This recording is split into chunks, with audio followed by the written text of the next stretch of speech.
On this episode of Team Building Saves the World. I'm talking about, hey, I wonder if we could do this better. Let me try this other way. Oh, that didn't work. Okay, well, let's talk about it. We call it the Boo Boo of the Month Award.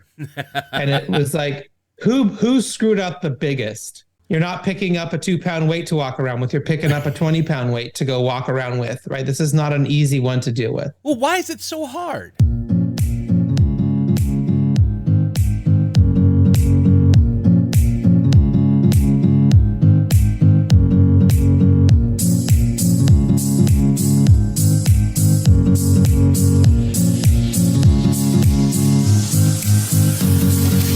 Hello, team. It's me, your old friend Rich Renensland, host of Team Building Saves the World, the show where I speak to thought leaders from around the world, discussing variable strategies and tools to help you and your team build a better work environment. And today, I want you to sit back and forget about all your errors as we discuss winning through failure with the writer of such books as The Power of Company Culture, first and second editions, as well as the #1 ranked leadership speaker, Chris Dyer. But first, I need to share some love with my supporters at Team Bonding. If your team is ready to experience teamwork through the power of play, then visit teambonding.com to learn more. Now, team, join me in welcoming my guest, writer, TED speaker, leadership trainer, and zipline survivor, Chris Dyer. Chris! Thank you so much for coming on board, Chris. It's amazing to have you here. Let us, if you don't mind, let's start out nice and simple, just like I normally do. Tell my team out there a little bit about you, where you came from, and how it is that failure and innovation in the workplace became your focus. Well, yeah, I'm Chris Dyer, and I like to say I just got really lucky. And often one of the other things that, besides maybe dealing with failure, I often remind people to say yes. And I think somewhere along the line, I just started saying yes to people when they asked, hey, would you want to do this thing? You want to try that? I was like, sure. I'll do that. And they were like, do you know how? And like, no, I do not. Or they wouldn't even ask me that question, right? Someone would say, can you go run this thing? And you go, sure. And they were just happy somebody said yes. So I learned along the way, if you just keep saying yes, if you just keep trying to figure stuff out that you probably have absolutely no business doing, great things happen. And it led me to having a company, and that led me to speaking and writing books, and I had my own podcast for 10 years. I mean, it was all just because somebody came along and was like, hey, you want to do this thing? And I went, sure, I'll try that. And then along the way, because you say yes to things you would never dream of, you generally screw it up. You're generally, you make a lot of mistakes. You got to figure stuff out. You got to ask a lot of questions. And so the idea of failure of, I'm going to try it, I'm going to experiment, I'm going to fix it, I'm going to make it better. And I know I'm not going to get it right the first time because I have no business doing this job or this thing anyways. Right. I'm going to screw it up 50 times. And so that's going to be kind of just became my operating system for a very long time. Well, in your TEDx talk, you mentioned even how the fact that trying to avoid those mistakes you're going to make along the way is the most detrimental thing that you can do. Why is it that you feel that way, and how does that philosophy impact corporate culture? I used to coach a lot of different sports teams. It's just something my wife and I were kind of very passionate about. And I coach swimming, I coach water polo, I coach basketball, I coach soccer at competitive levels. And what I noticed was with the kids who were trying not to lose were the ones that did the worst. The teams that were afraid to lose, right, were really couldn't ever get anywhere. Right. And because they were constantly worried, they go, let's say it's basketball, they dribble down the court and they, kick it out of bounds on accident. And if that's going to set you off for the rest of the day and you can't recover from that, right, then how do you ever become a champion? How do you ever become great? And so that was something very early on, even with the kids, I had to address that, hey, we're all going to make 100 mistakes. If you're going to go into this game thinking you're never going to make a mistake, and you're going to get upset when you do, we'll never get anywhere, right? So our goal is to maybe make a few less mistakes this game than last, to have learned something, to have gotten a little bit better. But that's a part of the learning process. Okay. But what is it that the corporate world is learning now about this? I mean, first off, what is even failure? What does it look like when we talk about how we can actually, make something beneficial from it? So let's define it. There's mistakes and then there's errors. And so what I'm not advocating for is to allow people to make errors all day long and just to be okay with it. That is not what we're talking about. Okay. An error is I miscalculate payroll every time we do it. I don't know how to use a calculator properly. A lot of people make these silly errors because they're overworked, because they are they are multitasking, because they're not trained properly. They don't have the right equipment or the right resources, and they make errors that could have been avoided. And that is not what we're talking about here today. I'm talking about, hey, I wonder if we could do this better. Let me try this other way. Oh, that didn't work. Okay, well, let's talk about it.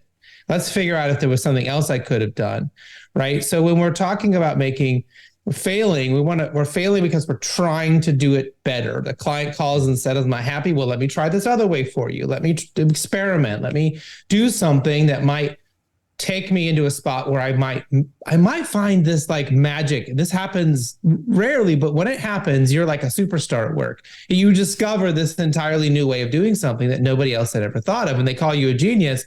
10 minutes before that, you'd tried it 3 other ways, completely failed. And had they come along then, they would have called you a failure. But then you find this correct way.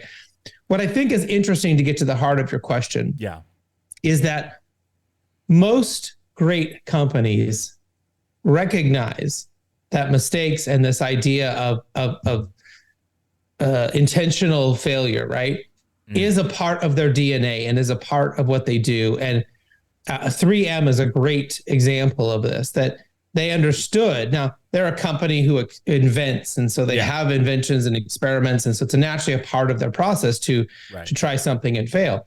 But they document things to such a degree, it's insane. I mean, before there was computers, they had detailed notes. They had their own handwritten database of every experiment, everything that their teams and scientists had ever done to keep track of what happened in that process so people could learn, so people didn't have to repeat those. And so great companies have been doing this for a very long time. It's the rest of us idiots who have been showing up and just trying it and going, oh, what is this? Oh, I can do it this way. Wow. And I think that's not something taught in schools, not something taught in everyday life, that you should go out and figure this out. And part of that is because not everybody is built to do this. Right. Recently, I'm rereading Patrick Lencioni's The 6 Geniuses of Workplace. I think that's what it's called. I'm probably messing up the title slightly. And he talks about how there's like these 6 different types of geniuses. And it was a good reminder that there are certain geniuses of people, and I'm one of them, who goes, you know what? Hey, we could do this better. Why do we do it this way? Right. And that's a strength for me. And for other people, they're like, I do not ask me to invent something. You want me to finish the project? That's like the tenacity genius. You want me to finish the last 10%? I'm on it. You ask me, Chris Dyer, to finish a project? That is the worst thing you could do. That is guaranteed failure. I'm not going to finish the last 10%, right? I'm the idea guy. Let's figure it out. And then I'm like, here, team, finish line, please. Right. So I know I said a lot there, but I think it's important to know that we're not all wired to be these risk takers, but we can be involved in that process in a really meaningful way. So how do we get those people who are uncomfortable with it, who can be easily demoralized by what they see as their own failures, to continue trying? Yeah. So this is a really, really important point. If you want your people, if you're a leader out there and you're saying, I hope that my team could do this, I wish that they had this as part of their DNA, it's going to start at the top. You, as their leader, have to show up every day. And I had to do this for 3 or 4 months straight, and just tell your team how you screwed it all up yesterday or what you did. Right. Okay. And keep talking about it and showing them that it's safe to talk about, that this is a place where we do talk about and what we're trying to do is iterate. What we're trying to do is all get better. And if that's a part of the culture, if that's a part of the norm, because I'm sure you've been in situations where the norm is hide. Don't tell anybody you screwed up, because so-and-so is going to lose their mind. They're going to blow up. They're going to scream at you. They're going to fire you.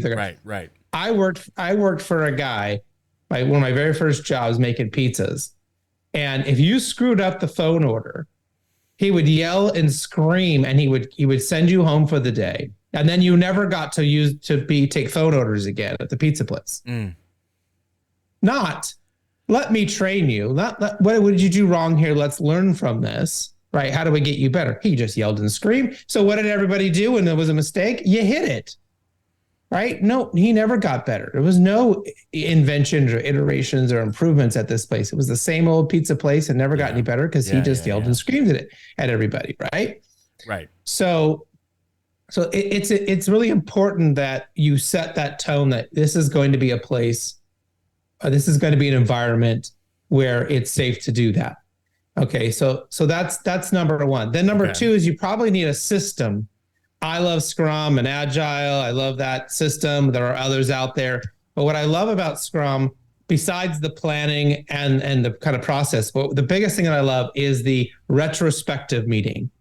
So you do your little sprint, and at the end of a week or 2 weeks or whatever it is, you come together and you talk about what worked, what went well, which is great. It's a great way to recognize people, to talk about what went well. And then it's what could we have done better? How could we have been more efficient? How could we have accomplished more? Where did we met? And have that real conversation. But that meeting is about talking about our mistakes, our failures, our errors in a safe place. It's intentional, and it's okay to tell the boss, hey boss, we didn't get as much done because you didn't have our meeting twice during the week. You got too busy. You didn't have the meeting. We lost momentum. Next week, if we keep that meeting going, I think we can, it's that safe, intentional space to talk about these things. And I think that's a big, leaders don't talk about, they want to be perfect. They want to, think of any great leader you ever knew. None of them was perfect. And yet we show up and we're like, as a leader, I have to be perfect. I have to, look great, smell great, talk great, be great. Or else everyone will realize I'm a fraud. And we have to create that space where it is a regular part of the dialogue to talk about these things, and then have a system that helps us support that. So many of our guests have talked about the importance of psychological security, the creating that safe space, but very few have actually mentioned the fact that it has to go the other way as well, that the employee has to let the manager know that it's absolutely okay for them to screw up too. Is that the most important role, or are there others that are as important to that, or still involved in creating this free zone where mistakes are viewed as potential learning tools? Every environment I've ever seen it working in, it is teetering on going back to not okay. So the leader is constantly having to reinforce this idea and massage this and feed it. And you do, if you're a leader out there and you're wondering, well, how the heck do I do that? I'm not an advocate for giving people, $5 Starbucks gift cards because they did something right. Yeah. Right.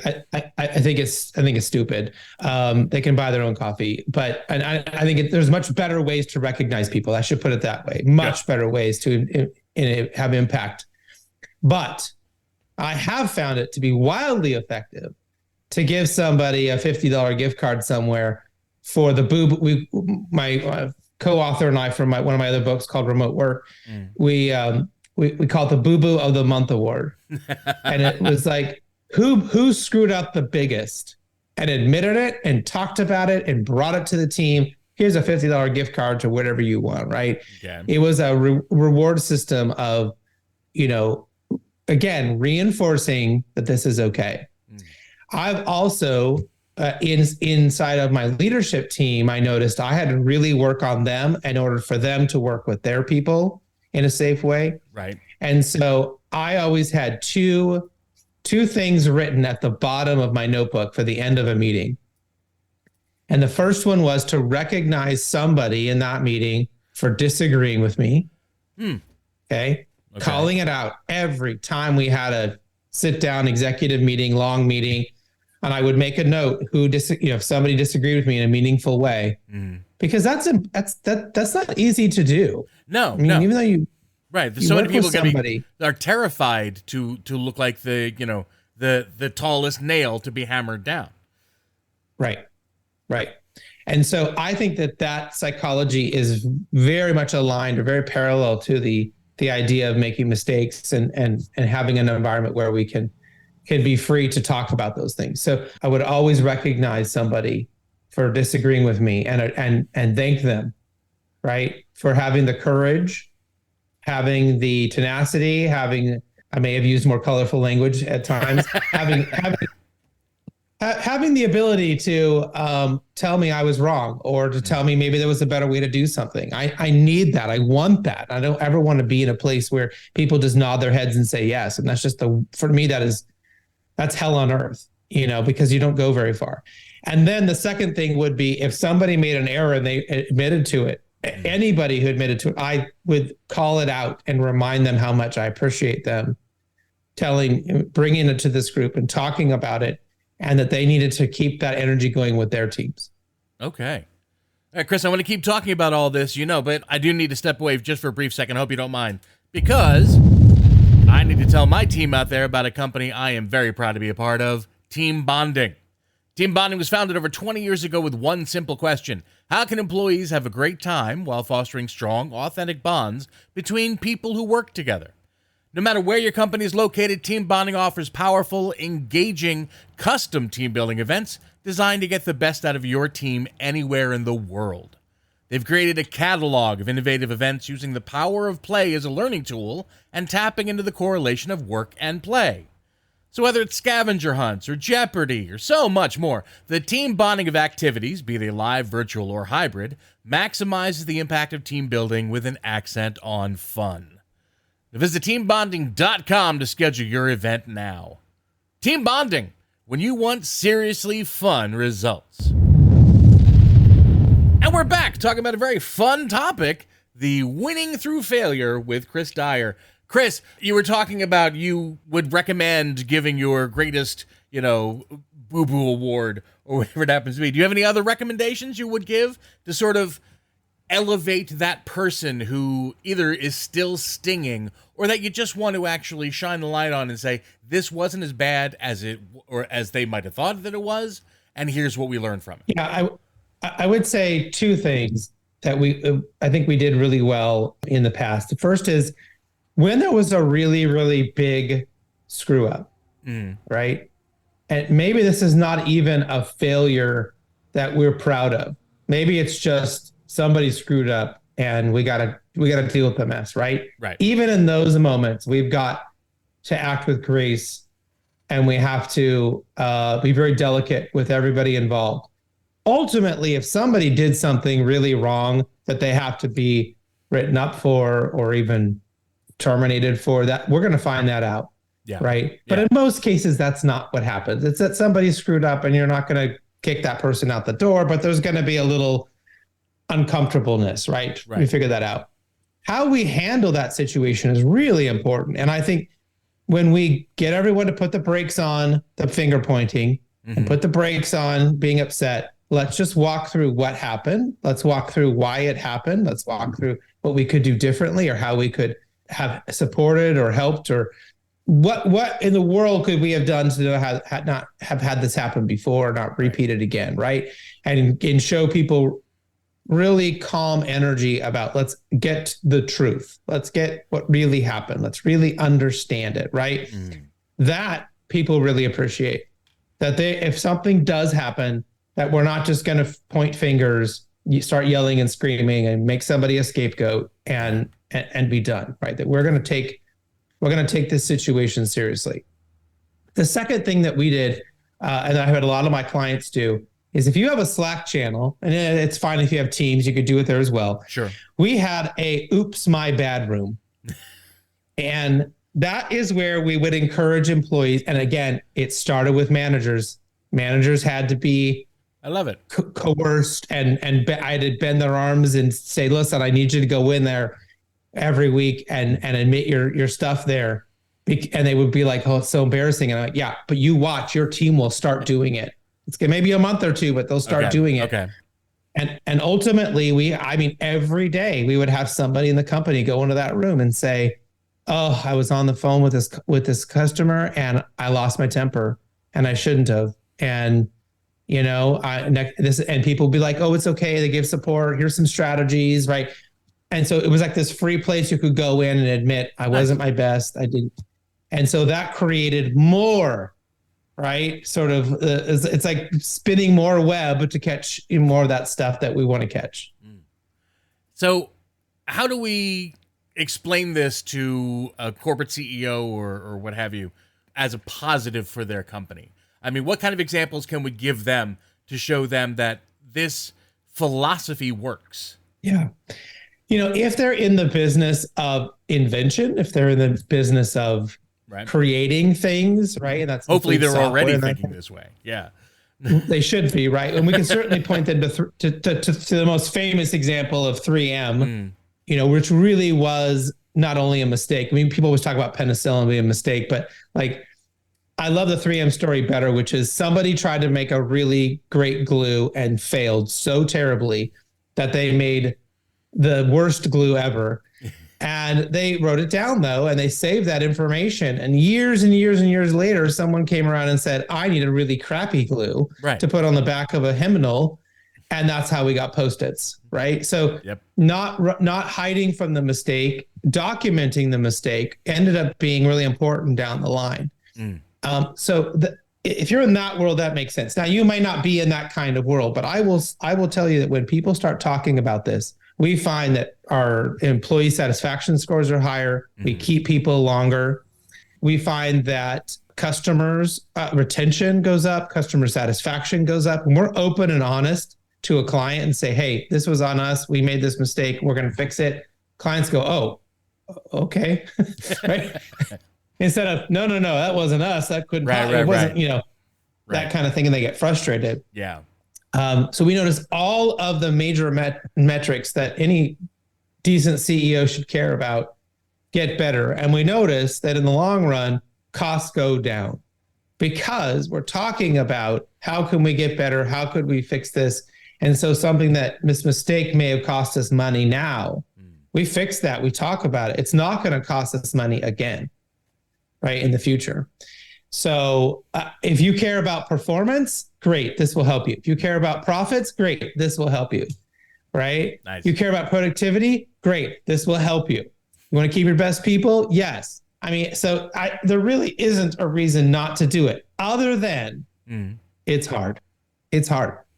This is not an easy thing to take up. This is not, you're not picking up a 2-pound weight to walk around with. You're picking up a 20-pound weight to go walk around with, right? This is not an easy one to deal with. Well, why is it so hard? Because, I mean, even if you look at competitors in Japan, they have always had the philosophy of fix the problem, don't point to the person who made it. How is it that this has become so difficult a philosophy to take on in American culture? Well, the Japanese didn't always have this, right? Sure. They learned a system, and they brought in lean. They brought in an entire system. So there is a systematized approach on how we're going to deal with innovation, how we're going to deal with mistakes, how we're going to deal with improvement. Okay. And so that goes back to our original point about Scrum or Agile, having some system. You have to make this as a part of the norm. Right. So it's not like people in Japan just naturally do this better than we do. They had a system that was put in place and made a part of the culture of work, right? And they did that to be great and to have better productivity and performance and profits and all of that. So I don't think that it's necessarily that somebody else is just figures it out or is doing it better than us. It's all about the culture that we create. Right. And that is the norms. What is normal for us here? People like us do these things. And in every company, it's a little bit different on what you prioritize. But you need to prioritize this idea of learning from your mistakes, about failing, if you want to have a culture of innovation. Okay. How can we do that and still maintain employee engagement? Because you're going to have those people, who are terrified of it. And is this just one more thing that's going to keep them fading back into the background? How can we keep these people, feeling like they're part of the process, even when they make a slip? Yeah. I guess I can sort of point back to some lessons that I learned the hard way in my own company. Yeah. We would try to be at best places to work, and we would send out those surveys, and we weren't on the list for years. And when we started really working, I started intentionally saying my job is no longer to be the CEO. My job is to be like the CPO. My job is to deal with the people stuff, make this culture better, help people clear away the problems, create a better environment for them. Things changed. And I noticed the year that we focused heavily on making it okay to fail and okay to talk about our mistakes and okay that we made that our biggest initiative. That was the year we ended up on the best places to work, like near the top. That was the year that everything changed for us, right? And when people felt safe to be at work, that my company has my back. Right. Southwest Airlines has gone through a lot of weird changes in the last few years. But prior, if we take out what you knew about them for the last year or two, but prior to that, they're really, really famous for how they treated their employees. And I think they still are. They still treat their employees very well, despite their logistical issues with passengers. And they have a philosophy that if an employee truly believes that they were doing the right thing, if they believe that they were trying to help the client in the right way, the company has their back. The company will not publicly say the employee was wrong. They won't say the employee screwed up. They won't say anything negative about the employee. Okay. They will defend that the employee was trying their best at that moment in time, right, with the information they had. Now, privately, they'll go back and retrain if that's appropriate, right? If they want them to make a different decision next time.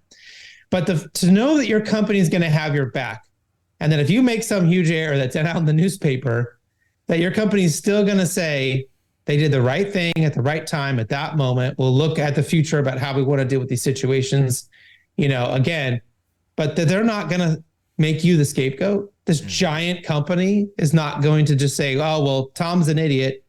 If we fired Tom, he's no longer in the Tallahassee airport, right? They're not going to do that, which we know a lot of other airlines would gladly do to get rid of the problem, right?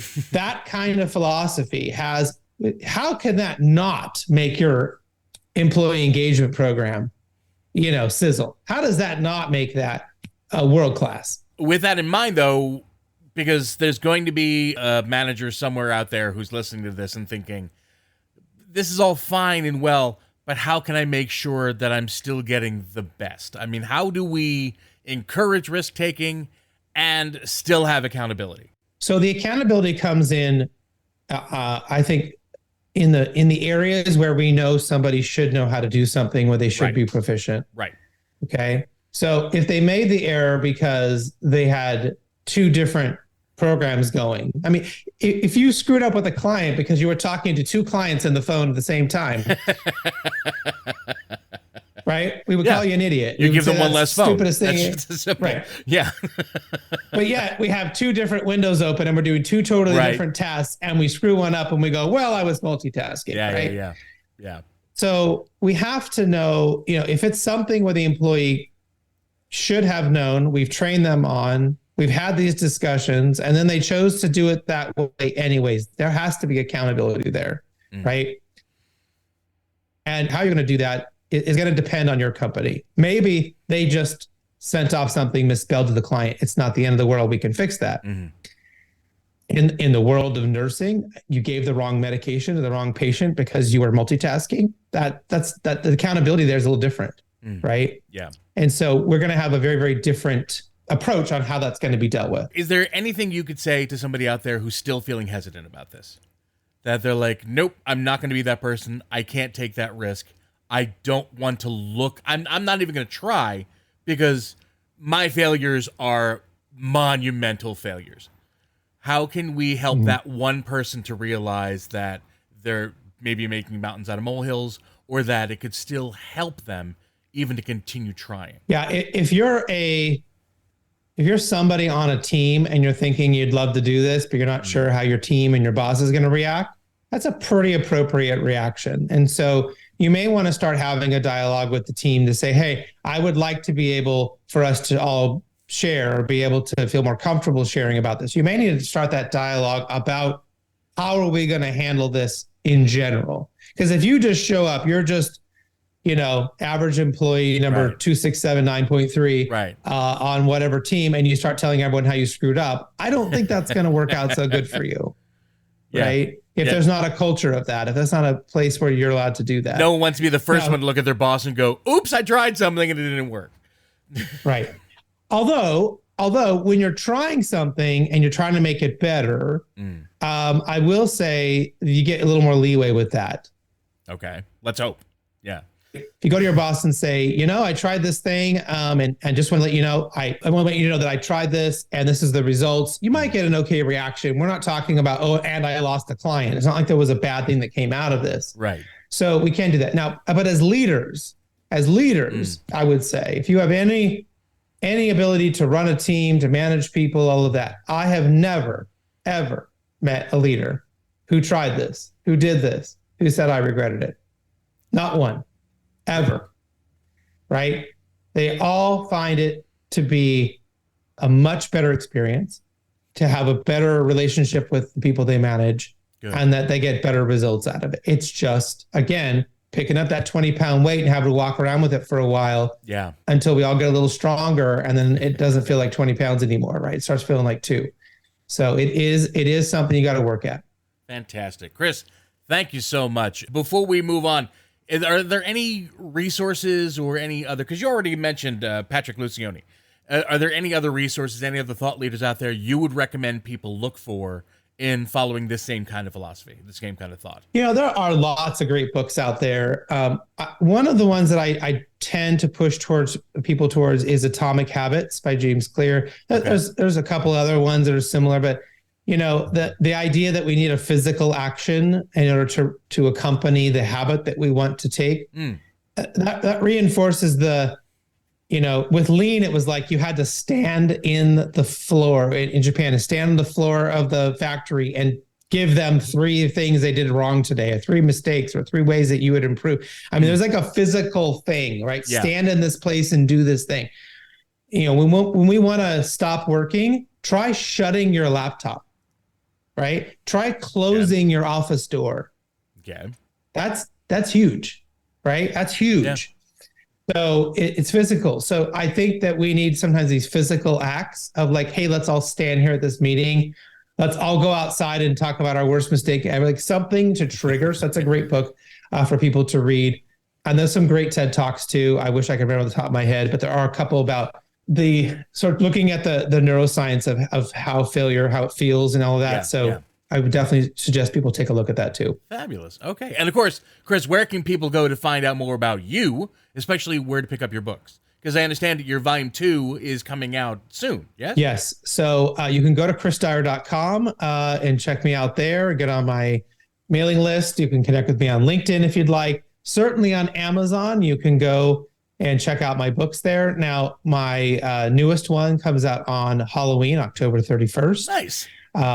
So we've taken the original one I was very fortunate to have it be a bestseller, and we went and doubled the size and added a lot of cool case studies with VaynerMedia, that's Gary Vaynerchuk's company, with NASA, with Neiman Marcus, and kind of really added in all the stuff that people said, hey, what about this? And what about that? After I wrote the book, I went, oh, that's cool. That's cool. We added all that stuff to kind of really fill it out. So if you're looking on Amazon, look for the orange cover. It says second edition on the top. The first one was yellow, so look for the orange one. Nice. And you found that the updated one, it'll be out in October. All right, fantastic. And that, of course, is Chris Dyer, Dyer. Ladies and gentlemen, please give a big round of applause for Chris Dyer. Chris, thank you again. Thank you. I had a great time talking with you. And like I said, I'm a huge fan of your TEDx. I thought that talk was fantastic. Just the story itself of you dangling hundreds of feet of other folks, go look for it. It's just entertaining and really, really important. So go and enjoy that. Chris, I hope you enjoyed yourself as much as I have. Yeah, it's been great. Thank you. Good. I'm glad you did because I hate to tell you, but it's time for my speed round.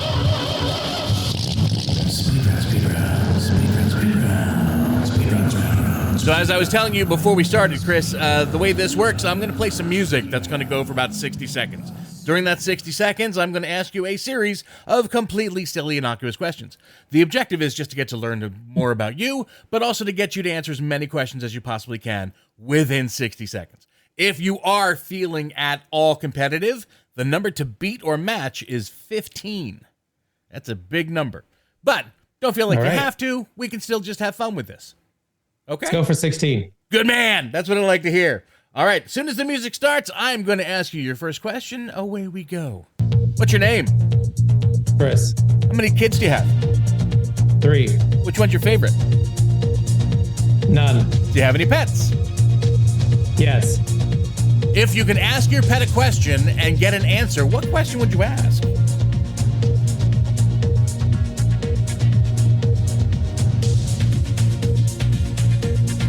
If you could ask your pet a question... Sorry. That's okay. If you can ask your pet a question and get an answer, what question would you ask? What are you thinking? There you go. What's a choice you really regret?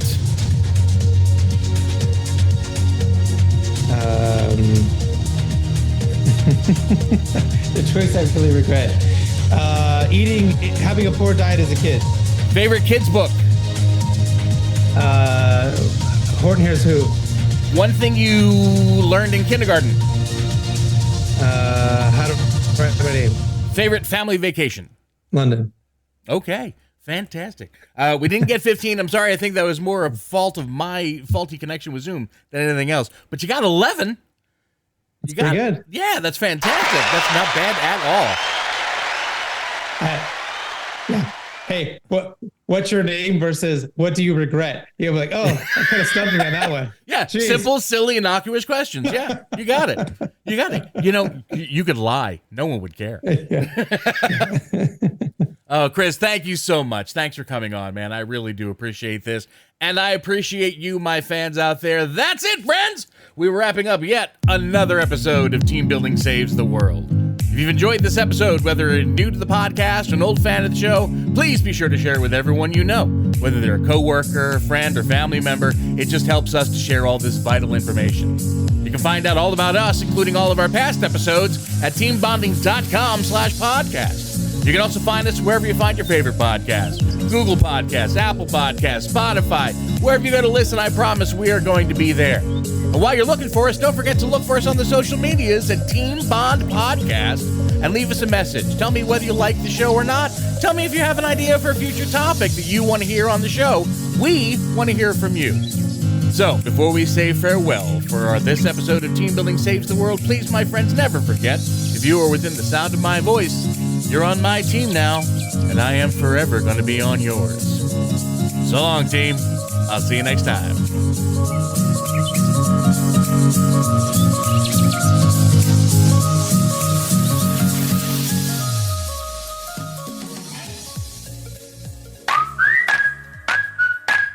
It's been said that you learn more about a person in an hour of play than in a year of conversation. So why not put your coworkers to play with the help of the team at Team Bonding? Team Bonding was founded over 20 years ago with one simple question. How can employees have a great time while fostering strong, authentic bonds between people who work together? Their catalog of innovative events includes scavenger hunts, Jeopardy, and much more. Each activity, whether live, virtual, or hybrid, maximizes the impact of team building with an accent on fun. Visit teambonding.com to schedule your event now. Team Bonding, when you want seriously fun results.